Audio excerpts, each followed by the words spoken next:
Hi friends, పూలు ఎలా కట్టాలో నేర్పిస్తున్నాం చూడండి. ఇప్పుడు దారం తీసుకోవాలి. దారంతో పాటు అటు 4 ఇటు 4 పూలు తీసుకొని కట్టాలి.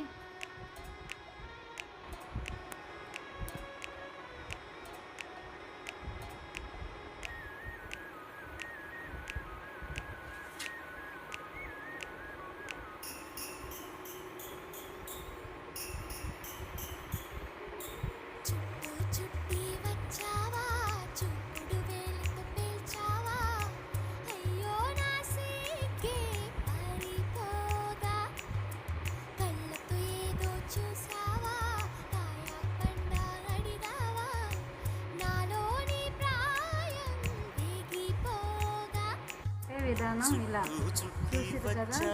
మీకు ఎవరికైతే రాదో ఒకసారి ట్రై చేయండి.